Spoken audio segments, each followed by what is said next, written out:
your greatness. Unfears. And yes. Hello and a very warm welcome to each one of you and namaste from me, Anu Krishna. And today we're joined in with a very, very special guest all the way from Australia, of course. She travels across the world and you will know her in a minute or even less. She's Beverley Holt, a holistic entrepreneur, women's leadership and empowerment expert, speaker, and author, a global soul having lived in many countries and continues to travel wherever she is guided. She discovered her ability to channel at a very young age. Her mom, who is also a clairvoyant, told her to keep it a secret. She's a holistic entrepreneur with many feathers to her, her bow. Her mission is to empower women to be the best version of themselves. She's worked with women from all walks of life, abused ladies to top CEOs, entrepreneurs, and VIPs. Beverly is an inspirational speaker and organizes holistic events with exceptional people, the co founder of Be Here Now Ladies Group in Monaco, author of collaborative best-selling book LadyX, A Journey of Self-Love and Discovery. I've got to get that book, I'm telling you, because I loved the title when I saw it. She's a permanent student of life, just like all of us. Recently facilitated Zoom groups for William Whitecloud's Create Your Destiny workshops. She is currently traveling around Australia in a camper van looking for land to build a heart center eco retreat to teach people a new way of heart based living. I mean, welcome, Beverly Holt, firstly. Thank you, Anu. Thank you, thank you, thank you. It's such an honor and blessing to be on your show. It's so beautiful. As I was reading up about you, and I said, okay, is this something that this lady is not doing? And I said, no. Let me correct my thinking and saying she loves being everywhere, and we honor her presence everywhere. And that's how I've seen you the very first time we interacted. It's beautiful, genuine, authentic, loving, warm. That's what I picked off from our last conversation. Thank you so much for being a guest on Unfear Sutra. For all of you who are watching, this is season 1, episode 9 with Beverly Holt on Unfearing Me. Yeah, we fear ourselves with so many different things. We wake up in the morning feeling like, how's my day going to go, right? And it always seems to be somebody else's problem. No, it isn't. Like in India, there's something, Beverly, that we say, every time you point one finger there are 4 fingers that are pointing back at you. And that's a very ancient way of saying work within yourself, the inner work. That's what it was. So welcome, Beverly. We have read a lot about you. We've known you in different ways. But I truly, truly want to know what makes Beverly who she is. What's your background? What gives? Why are you doing what you're doing? Oh, thank you. Yeah, we also say that about the finger. And coming from Wales, I was born and bred there, and I was one of 8 children. Unfortunately, 2 had died by the time I was born, but it helped me to learn about a mother's grief and grieving as time went by. So I was number 7 out of 8, and you can imagine we had a very loud household and everybody was shouting to be heard. But I quickly learned that I had to stand out for my family to pay attention and listen to me. So one of those ways was to tell jokes and have everybody in fits of laughter. And, later on I realized that laughter is a great way of learning, of healing, because it connects you to your true authentic self. So this brought a lot of joy and happiness, and laughter certainly helped me heal my tumor on my throat and one on both ovaries. And I've always been very curious, and I've loved reading and asking questions, and I love sharing my knowledge. So I would get passionate about anything new.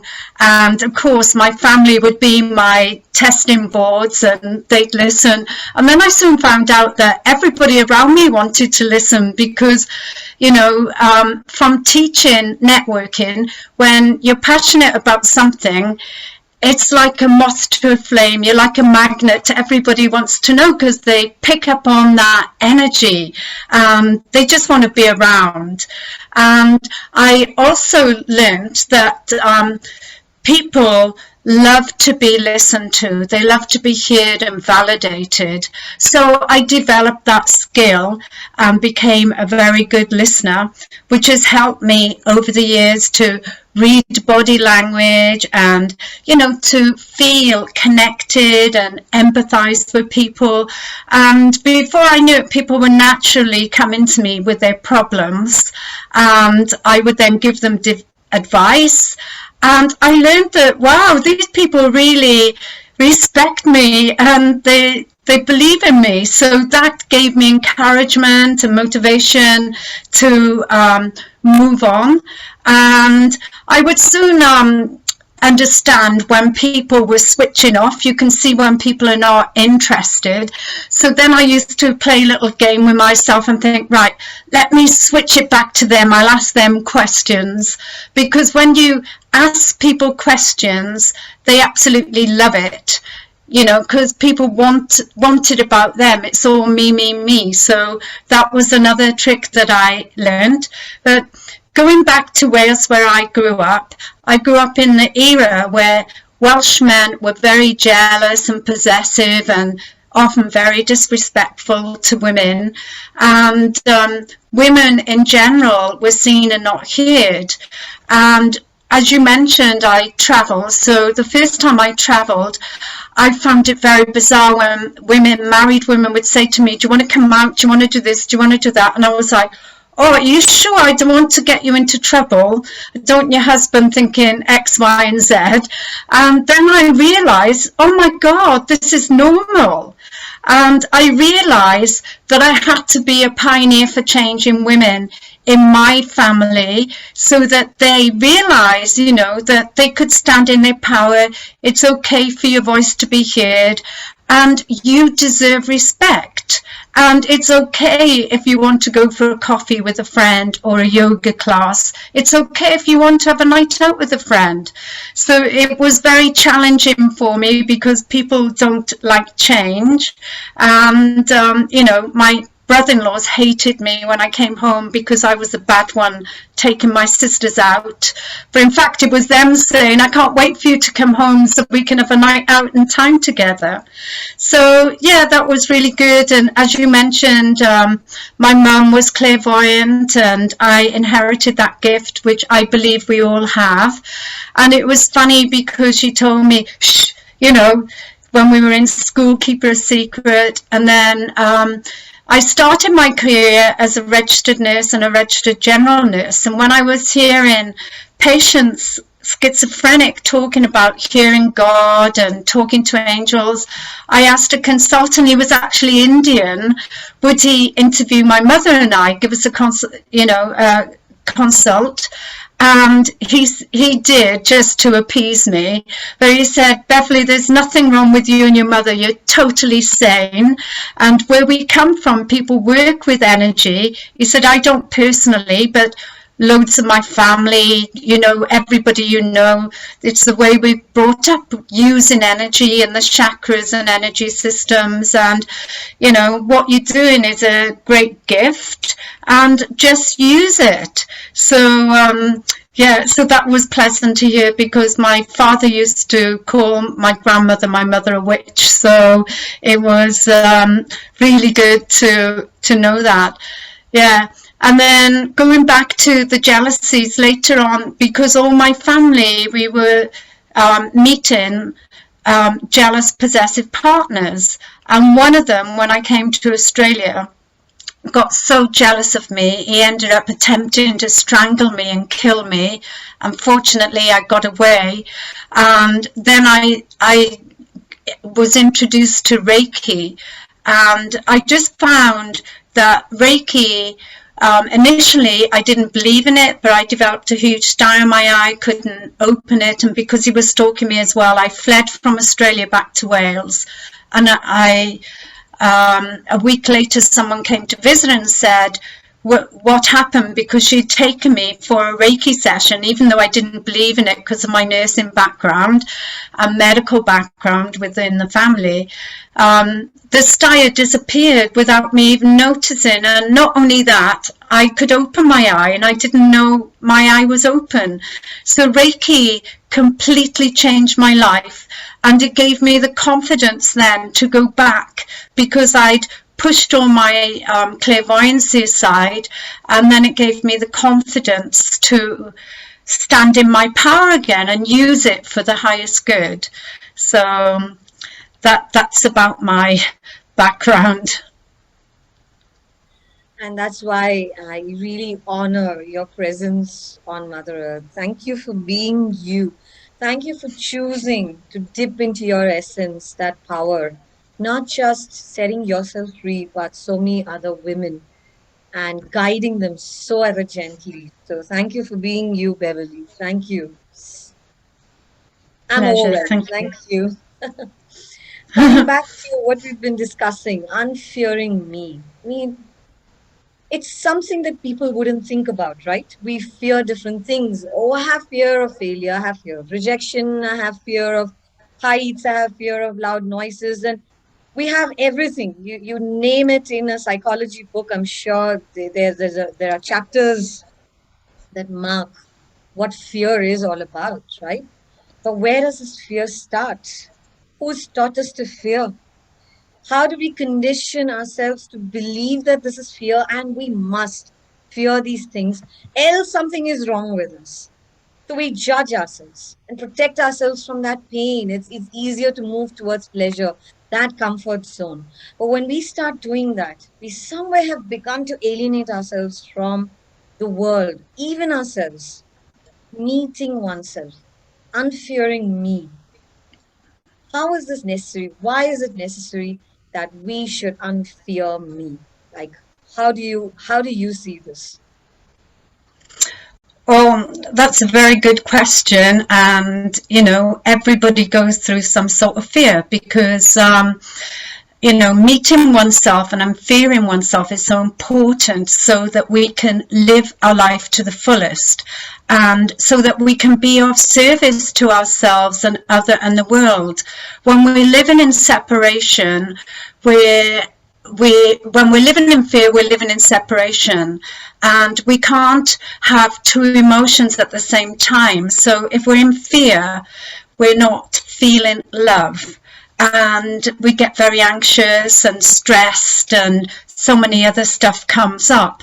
But when we can be aware of our fears, we can lead from our heart and step in our power, and take responsibility for our life, and take responsibility for everything that we say and do, and our actions. Because as you pointed the finger, it's so easy to blame others, but we need to take this responsibility on ourselves. And I believe that these fear starts as a child, well, from conception till 2. I believe we take on the disempowering beliefs from our parents, our caretakers, our teachers. They're doing what they believed was right for us, but they're coming from a place of limiting beliefs. And I like to call them lies. So from conception till 2, we make up lies about ourselves. We could have the best parents in the world, and, still we're not really fulfilled. So from the age of conception till 2, is the time when we're nurtured, when our mother breastfeeds us and shows us the love, and she shows us, or rather, we experience the love from our mother. She gives us all this nurturing in the womb and then breastfeeding, and we have that close connection.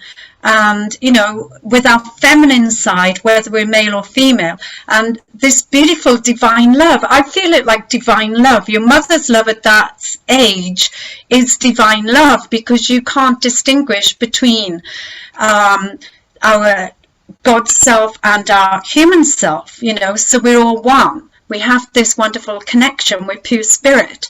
And then from 2 till 4, it's traditionally like the Mayan calendar, the Mayan tribe. They used to say the father takes the child to the top of the mountain to show the child how love is brought into the world. And then if that doesn't happen, we make up all the beliefs that, you know, we're not worthy, we're not good enough, we're not deserving. With the mother, we feel unloved, rejected, and so forth. But maybe our mother couldn't breastfeed us. Maybe our mother, you know, had an illness and was in hospital, and the same with your father. But we blame ourselves, and if our father and mother are arguing, we blame ourselves. So we start making up these lies about ourselves, and then we spend the rest of our lives either trying to prove our lives, our identity, or we empower ourselves and reclaim that we are part of us, a god, goddess, and lead from our heart in that authority. So this is what I mean about taking responsibility, you know. And yes, we have, as our physical ego, we have our ego, and one of the beliefs of the ego is about taking control, you know, and taking control then means not, you know, we all want to do the best in life, but this type of taking control means that we're trying to control the outcome, and none of us can do that. We can set our best intentions, and sometimes our intention works right. But when we allow ourselves to feel connected with God, you know, when I say God, it could be, you know, our life force, our essence, our higher self, all that is, because I believe when we die, it's only this physical body that dies, and then our soul or essence or life force returns to the universe. And, you know, when we allow ourselves to connect with this essence, everything flows, and instead of battling life, we flow with life. And this is so much easier for the ego as well. You know, I like to say, okay, ego, please go in the light and just observe. We're going to do something new today, you know, or something like that, so that it doesn't feel left out, and you can choose then to be of service and allow the divine to work through you. And when people believe in oneness and remember, you know, all fears will disappear. You know, obviously there's a lot of work we have to do on ourselves to get to that stage, but because when we come here, I believe we go through a veil of unforgetfulness, and we forget that we are divine being, and we forget what our mission was. But I believe our divine purpose is to be of service, and, you know, we're here to lead from our heart. And when we remember this and we're all connected, we're going to be mindful and respectful and take care of Mother Earth and take care of ourselves, most importantly, so that this divine love can emanate from us. I can never ask you to stop, because it's like, for me, if I close my eyes and I just keep hearing you, it's like a very silky smooth river that's just flowing, and I'm like, it's so nice. You're so There's so kind. much Thank you. wisdom. There's so much wisdom in what you say. But if I were to translate the entire thing for a person who is hearing you for the first time, and we have people from across the world who are hearing you, watching you on this episode of Unfear Sutra, where we're talking about Unfearing Me. We have this uncanny, a trait that we all develop over a period of time, which I truly believe is our coping mechanism. Is one, we blame others. The second is we love playing the victim card, right? There's an expiry date to that being the victim, taking on that identity, that role, the drama, the illusions around it. This happened to me, that happened to me. I'm fearful because of you. And I loved how you mentioned 0 to 2 and 2 to 4 when we take on all these limiting beliefs. I know of people who, for life, go about blaming their parents for who they are today. How would you, let's say a person like that just came to you and you're working with them, says, it's my parents, it's not me. I can't change. I'm 60 now. This is who I am. Take it or leave it, my way or highway. We've heard this. And how does it manifest in their lives? Like when they take on this kind of a stance in their lives, that this is how they want to be. They're internally not happy, but they just want to portray that they're happy and people should accept them the way they are. How does this manifest in their lives, playing this victim? And how would you suggest, how can they unfear this emotion that they're carrying, this unfearing of me? How will you guide them in your own way, Beverly? Thank you. Well, I personally believe people have to want to change, and it's all about being consciously aware. And there are many people who love being in the victim role and they get secondary gain from it. So, for example, maybe they don't see their family or close friends, but when they're sick or got an ailment of any description, then people come to them and they enjoy that and they enjoy all the dramas. And what I say to them is, you know, it's very exhausting because it's tiring listening as the listener, your friends and family listening to you whinging all the time. And it's much more important, you know, even though you're getting secondary gain, because some of them will admit to me that they're getting secondary gain and this is the only way I can do it. And I say, no, when you step in your power and do the work on yourself, your true self, your light will shine and you will be like a moth to the flame. Everybody will want to be with you. Everybody will want to be around you. They will feel your energy. They will feel your love. And love conquers all. Love is the remedy. You know, love is the answer to everything. It's the key to happiness. You know, so yes, they've made these fears up, but you're never too old to change. You're never too old to eat humble pie.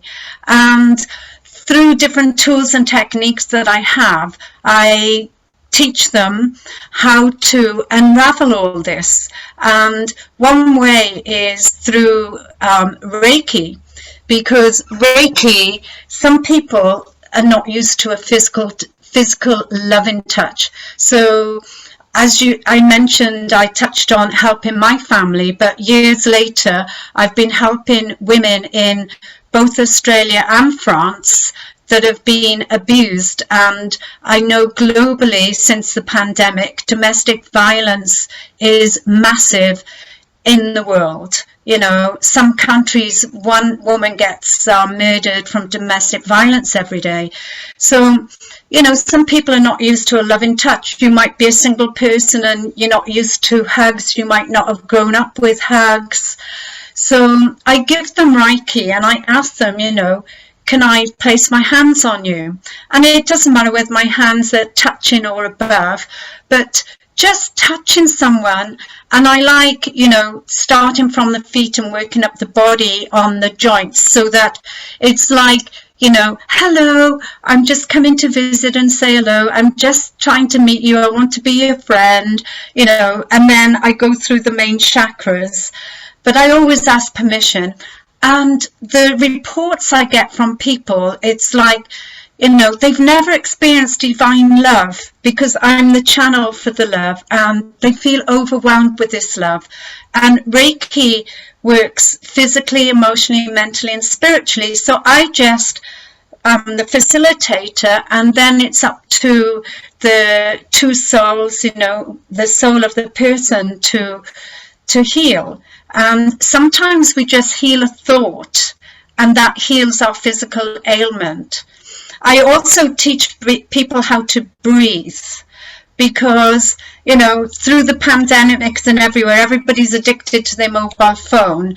And the best thing when you're feeling stress and panic, you know, I say put random alarms on your phone, and when it stops, you know, write the word peace, love and joy, or whatever you're drawn to. When it goes off, put your hands on your heart, stop what you're doing, put your hands on your heart, and take in a conscious breath. So say, I'm breathing in love, I'm breathing out love, and imagine breathing in that divine love and filling your heart with love, and breathing out and sharing this love. So 3 conscious breaths, even 1 breath is enough to change your mindset, change your energy, and change the way you look at things. You can then say, if the word was peace, if I was coming from a place of peace, what would I be doing now? You know, how could I approach this situation? So just look at whatever you're doing and change the words, because it's fun. So that's something simple that anybody can do without having a coach. But obviously, you know, over the years, I'm highly qualified, and I've done many brain entrainment courses. And many people have said to me, you know, they think they like having either psyche or, you know, circle work or facing their fears, you know, because I say to people, fear is an anagram of false evidence appearing real. Yeah. And I encourage people to face everything and rise, because once you've felt it, you know, it goes into our subconscious memory. And if something happens again, we can go, oh, I remember the last time this happened is, you know, I felt blah, blah, blah. But we acknowledge it straight away, and then we can deal with it. You know, we don't have to dwell in it. We've felt it. We can look at it. So I teach people, there's 12 fundamental disempowering beliefs, and I teach people how to become aware of them. And then eventually you can just look at them and see them as a gift and go, oh, look at this disempowering belief. You know, it could be your fear, guilt, shame, blame, and so forth. Unworthiness, not good enough, so many powerless, I'm not capable, I'm invisible, I don't have the capacity. So I teach them to be aware of that. And you can look at them like a video and go, oh, look at them playing up. Well, you can stay there for now. I'm going to step in my power and stay in my power and let my God self lead the way, you know. And there's many more tricks like that in my, not tricks, but yeah, I call it magic, because when we connect to our true authentic self, it's magic. When we go and sit in nature and observe nature, it's observing the magic. When we're in nature, we remember we're one with all that is. And nature teaches us so much. And when nature flows through us, it's just unbelievable. And when you focus on your end result, you know, magic happens, synchronicities happen. And it's just about allowing life to flow through you, as I mentioned earlier. When life flows through you, you're not battling this. And, you know, just be aware of your thoughts, because, as I said earlier, I'm very curious. But people, when I was growing up, they say, you know, little girls are seen and not heard, go and sit in the corner. You know, people tell you to watch what you say, but nobody tells you to watch what you think. So, for example, we could be live chatting now, laughing and joking, and someone else walks in the room, and then our energy changes and our mood changes. Or everybody, I'm sure, on this call goes to a supermarket or fruit shop or some shop, even if it's a bottle shop at some stage. You could be in line waiting to be served, and you feel very happy, you've had a big day, it's a good day, and then all of a sudden you get grumpy, or you might even feel teary, but you don't question it. You know, nobody questions. I ask people, do you ever question where is my next thought coming from? And when I get people to sit calmly, and I welcome the listeners to do that now, so close your eyes, taking a deep breath and just say, where is my next thought coming from?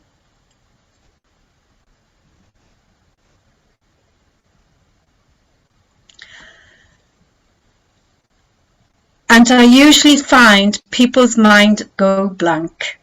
And this is so wonderful, you know. So we have our physical body and we have the pores on our skins, over 3 trillion pores. And as I mentioned earlier, you know, I believe when we die, it's only the physical body. But within the physical body, as Nassim Haramein and many other scientists tell us, we are 99.99% space. So that means we're only 0.001% energy or matter, physical matter. So in this tiny matter, we have cells and atoms and neurons. And within our blood, within our body and in our circulatory systems, all our systems, they're moving, they're constantly moving. So if you look into the telescope, if you're a doctor, if you take a sample of blood, you'll see our cells moving around. But in the movement, it causes friction. And if we were to clap our hands, rub them, we would feel warmth. And if we pull our hands apart, we would usually feel some sort of energy, some heat or cold or tingling. And this is exactly what happens. And this, you know, creates electricity, because we're made up also, some scientists says 70 to 90% water, and water's H2O, so 2 of hydrogen, 1 of oxygen. And when they are creating the friction, electricity is formed. And we know we're electric beings, because if we go to hospital, and everybody would have seen hospital stories, I'm sure, having ECGs or EEGs and EKGs, so they can measure the electricity within our body. So we're electric beings, energetic beings. But most importantly, with our skin is 3 trillion cells, we let this energy come out. And you would have grown up knowing about energy fields and auras. And, you know, we can have imbalances in our auras as well, and this can affect us. So we have to think within our aura and the energy field, is that my thought or someone else's? So my advice is to get curious and ask, where is this thought coming from? And don't be a sheeple. Meaning, don't be a sheep and follow others. Stand in your power and question and learn new things and discover new things and try new hobbies. Try new way of living. So don't come to me. Well, if you choose, come to me. You can bring your baggage. I used to say in my networking events, we all have baggage. Some of us have got a little handbag, some of us have got a backpack, but some of us pull a trolley with huge suitcases or trunks. So, you know, it's up to us to do the work to unpack all our disempowering beliefs and our hurts and our blames and woe is me, our pity victim stories out of these trunks, and start living the life that you truly deserve and desire. I give people a second chance of living a true, authentic life from their heart. And I give them the power to do it themselves. I give them the tools so they can empower themselves, because they are a god or goddess. They've just forgotten. And when they remember this, when they have the right tools, magic happens. So beautiful. I was just like, you know, thinking, okay, just don't stop talking. Because what has it like one thought leads to the other, and then slowly I find my conscious mind shutting off, and then I'm just being with you. That's the power that you have. You know what? I don't want to call you a holistic entrepreneur. Truly, for me, a cosmic healer. That's the first thing that, you know, as you were talking, that's the word that came up again and again. So we join in with Beverley Holt, all the way from Australia, talking about Unfearing Me on this episode of Unfear Sutra. And so far, we've been talking about leading from the heart. And how do you lead from the heart is so beautiful because you need to literally open your heart chakra. Sometimes, you know what, Beverly, and you can tell me, people say, I don't know how much love I have in my heart. Said, do you remember the first time you held your baby, or the first time you looked into your lover's eyes? Just close your eyes and feel that, and then you just watch their heart. You know that entire center just expanding. I said that's all you need to do. It's so simple to dip into that pool of conscious love that you bear within you. We're born with it, and it's something that I loved you saying. And you know what? I have a program when I do for corporates actually saying lead from the heart, the leadership program. So it's it's synchronicity, when I hear those words. And second beautiful thing that you mentioned is about being conscious, becoming aware. That's what I heard from you repeatedly. Consciousness in terms of breath. Where does your next thought come from? There's such simple things that we can do every day for ourselves in bettering ourselves, provided we want to change. And as Beverly said, if you want to change, there is no age, there is no gender, there is nothing that can stop you from going and dipping into your secret, your divine self, and not just giving up those disempowering beliefs, but filling that vacuum that you've purposefully created with beautiful, empowering beliefs, and also knowing that every thought that emanates from you is going to impact not just yourself, but everything around you. Everything starts and ends with you. I wish we could keep talking about this, but Beverly, if and yes, we will call Beverly very soon because I already have another episode in mind as you were talking, and I said that is another episode, or maybe two or three. I don't know. If there is something that you would like people to take note of this very moment as they're hearing, and people could be going through different challenges in different areas of their lives. But if you were to just ask them to drop everything for that moment, I liked when you said, put on that alarm and then, just take a conscious breath. If you were to suggest something, people are we're just running, we're just chasing something every time. We chase rather than just step back and just be in our element. There's some message that you would like to tell them to stop, take cognizance of, where they instantly feel well from within. What would that be, Beverly? Well, I think because I'm nicknamed the Breath Queen, there's many different types of breathing, but you covered it well. It's like slow down. My message would be to slow down because, as you said, we're running with life and we're trapped in our busyness. But my message is stop, put your hand on your heart and take in a deep breath and just ask yourself, what is my purpose? Why am I here? What can I do to be of service? Because when you're being of service, you forget everything else. When you put others before you, when you put the planet and humanitarian before you, magic happens. And at the end of the day, nothing is important except being in the present moment. So just stop and smell the roses and just taking a conscious breath, like when you breathe the smell of coffee roasting, you're in that moment. When you smell the roses, you're in that moment. When you smell a cake cooking and so forth. So stop, slow down. When we slow down, we're more efficient and we're consciously aware. When we're racing, we make mistakes. And when we slow down, we know who and what matters to us. So that would be my message. Slow down, stop, breathe. Thank you. Slow down, stop, breathe, be in the And moment, just, become the yeah, flow. just be. I Slow never down, understood stop, any. breathe, Slow down, stop, breathe, and and ask just be. yourselves, yeah, what is my purpose? Why am I here? Such a beautiful mantra and something so quick because everybody's looking at quick fixes.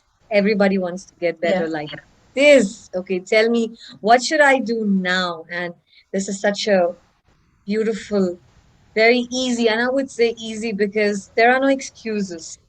When we do our inner work, when we take on that challenge of stepping into who we truly are, there are no excuses after that because there is a beautiful life that's waiting to unravel. We just miss it in the busyness of our own life, that illusion, that drama. Thank you so much, Beverly, for again, like I said, for being you and sharing such valuable, not just nuggets, but it's wisdom. It's wisdom in its truest form. From where? From downloaded from your own consciousness, from your experiences, your stories, and we'll continue doing more of these. For people who are interested, we are going to also drop down what Beverly does, how you can reach her, and why you would want to reach her, something that you will know by the end of this episode. Watch the rest of the episodes on this season of Unfear Sutra, where we have different aspects and different experts on Spotify and the YouTube channel Unfear Sutra. Thank you so much, Beverly. We love you for being you. Namaste. Thank you. Namaste, and thank you for all you are and all you do. You are truly incredible, and you are a great ambassador for unfearing and leading a true, authentic life. So, thank you for inviting me today. Thank you so much, Beverly. The breath queen. I love that. Love you.